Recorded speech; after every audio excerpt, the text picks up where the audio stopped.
Mbaliza nnyo okwetoloola ensi yonna n'ebeebaza okwekumira ku mukutu UCLG TV nga ku mulundi guno njala-mbasako mu kizungirizi mbatwaleko mu bwengula omuntu gy'atatuukanga mbanyumiza ebifaayo amannya ndi Bbaala Loozi Asimuzayo Wakazi Ssaabayeekera era nga mbaagala nnyo mwenna abali ku mukutu. Abakugu mu by'omu bwengula bakyagenda mu maaso n'okuvumbula ensi ez'enjawulo ezifaanira ddala ng'eyaffe eno kwe tuli. Kigambibwa nti ensi eziri mu bbanga awo ezifaanana eyaffe ziri mu bukadde na bukadde ezivumbulwa buli lukedde. Wadde nga tebanavumbulayo nsi gye balengerako bantu batambula naye bakiraba nti waliwo ensi ezirina obusobozi okubeerako obulamu ng'era kwalibaddeko n'omukka guno gwe tussa. Ng'ovudde ku nsi ezavumbulwa edda era nezitumibwa n'amannya gamba nga Jupiter ne Mars ezitambulira mu solar system, ebweru waazo eriyo obwesedde bw'ensi ezifaanana eyaffe ezisobola okuwanirira obulamu bw'omuntu era ezitannaba kutuukwako muntu yenna wabula nga zirengerwa bulengerwa.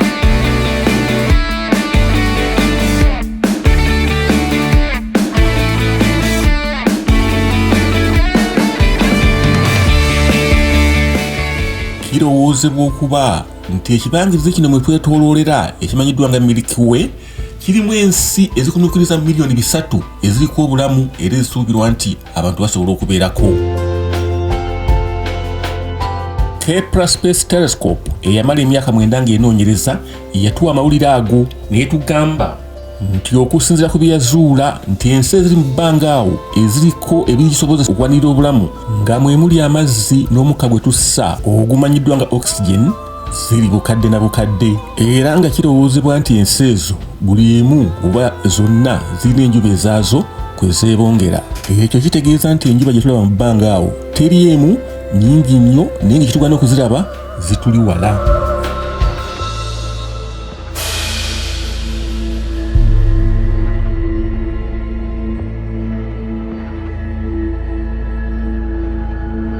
Newaakubadde nga bw'okwata telescope eya bulijjo osobola okulengera ensi ezituli okumpi nga Jupiter, Saturn n'endala, naye ezituli ebunaayira weetaaga amaanyi ag'enjawulo oba enkola ey'enjawulo okusobola okuzimanya nti gye ziri n'okumanya nti zitambula bwe ziti.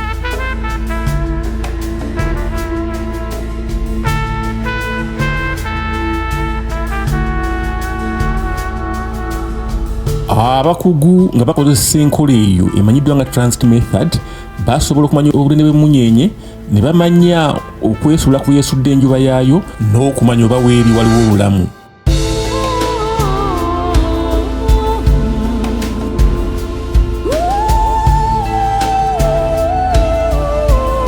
Engeri ennyangu yamba abakugu okubakkirizisa n'okumamatiza nti ddala ensi eriko obulamu basinziira ku buwanvu bwe yeetooloola oba bwe yeetudde enjuba bwe yeetooloolera ne bamanya nti tewannyogoga nnyo weeri ate tewabuguma nnyo.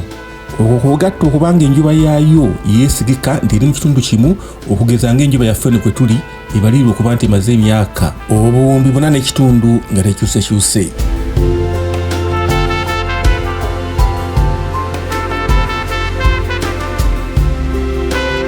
Okusinziira ku byuma bikalimagezi bimulengera era ebirengera ewala byavumbula Proxima B nga y'ensi erabika nti eriko obulamu era esobola okufaanana ensi kwe tuli.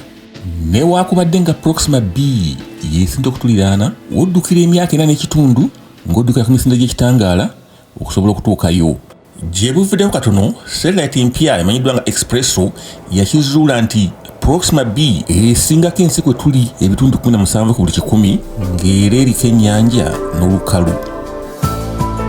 Kyali kisuubirwa nti ensi eyo ddala eriko obulamu era ng'ebizungiriza ebijja bijja kutambulanga okuva ku nsi okugenda okukyalira ensi eyo. Naye ekyabeewuunyisa gye buvuddeko gwe muliro nabbambula ogwababuka ne guva ku njuba yaayo gye yeetooloola ne gugizingiramu. Ekyo kyamalawo essuubi lyonna ery'okulowooza nti ku nsi eyo kwasigalako ekintu ekiramu.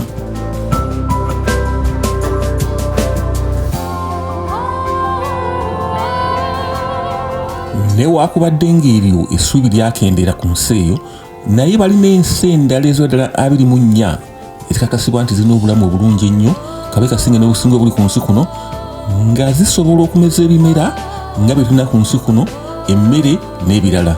Ate nga kimanyidde okusinziira ku kumanya kwaffe nti ensi okusobola okubeerako obulamu kyetaagisa okuba n'obudde obutayokya nnyo oba obutanyogoga nnyo, ng'era okukkiriza nti ensi eyo gy'eri ereka okuba nga nnene ng'eva mu bbugumu erigimala okusobola okubeezawo obulamu bw'abantu.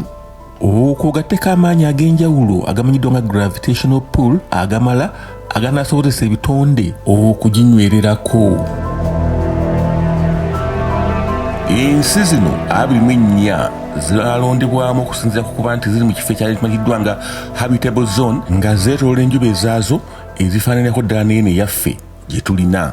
Mu zo balabamu n'ezo eziyinza okuba nti zirina embeera y'obudde esinga ne ku yaffe obulungi okusinziira ku njuba ze zeetooloola okuba nti tezookya nnyo kwenkana eno eyaffe.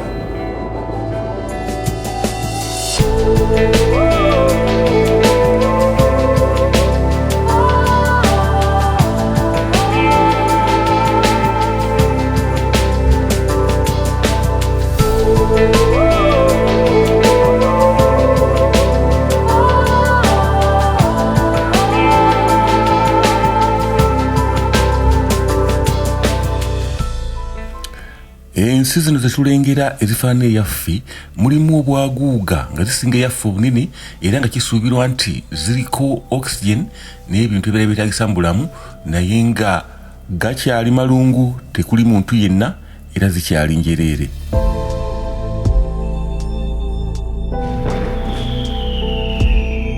Mu butuufu ensi erowoozebwa okubeerako obulamu eteeka okuba nga erina amazzi n'omukka gwe tussa okusobola okumalirira obulamu bw'abantu.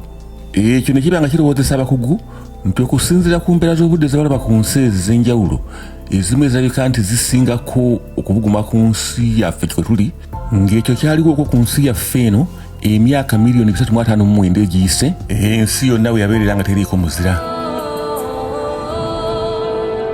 Muzimu kuzisinza otuliraana nga ziriko obulamu mwe muli Galabuzi 667 Chacha, esuubirwa okuba nti yeetoloola enjuba 3 era nga singa obadde ku nsi eno oba olaba mu bbanga enjuba 3 zeyeetooloola. Okuva ku nsi kwe tuli kikwetaagisa okwambuka kilometers obukadde 217 era nga kikwetaagisa okuddukira ku sipidi y'ekitangaala emyaka 23 okusobola okutuuka ku Galabuzi. Endala eyazuulibwa era esuubirwa okubaako obulamu emanyiddwa nga Kapere 452 bba, oluusi abakugu bagiyita ensi ey'okubiri olw'okufaanana ennyo ensi eno kwe tuli. Tekomaawo naye yeetoloola enjuba efaananako eyaffe, naye bongera ogyetegeeza balaba nti yaliko obugunjufu n'ebibuga ng'ebyo tulina kuno. Mu ngeri y'emu erina n'omwezi ogugyetooloola.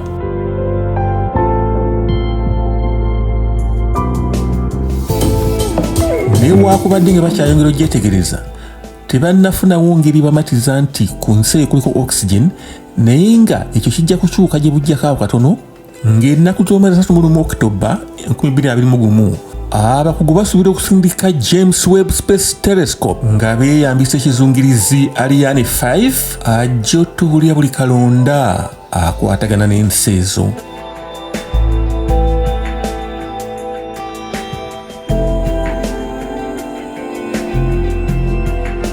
Mulengere ono wakwesuula ensi kilomita za kakadde kamu n'ekitundu gy'ajja okusinza okwetooloola nga n'omwezi aguzingiddemu, era wakozesa ebyuma n'amagezi ag'omulembe okusobola okumanya buli kalonda akwatagana n'obwengula.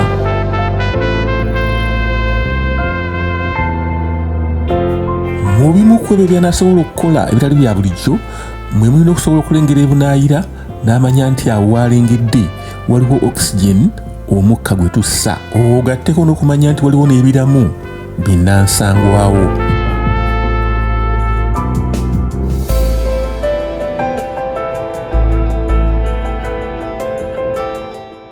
Wakwongera okutabaala obwengula atuuka otubuulira ku nsi ezituli ewala ennyo etalina mu galakisi mwe tuli, avaawo atubuulira naki ekyaliwo kuba atuuka okusuubirwa okuba nti kwe kwavaako ensi eno okutondebwa.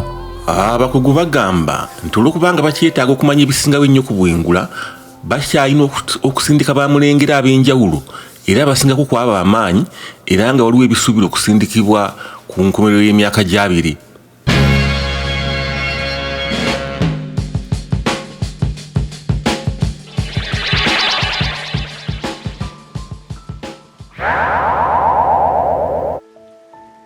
bamulengera abo bajja kwongera okutumatiza ebikwatagana n'obwengula era olunaku olumu tuka okukimanyako nti eriyo bannaffe abatonderwa ku nsi endala tugambe nga tuzudde obulamu nti ensi ezimu ziriko abantu kabe kasinga abagezi n'okusinga ffe abali ku nsi kuno oba abakyali abasiru naye nga tukyayongera okunoonyereza abakugu bajja kutubulira ebisingawo gye bujja.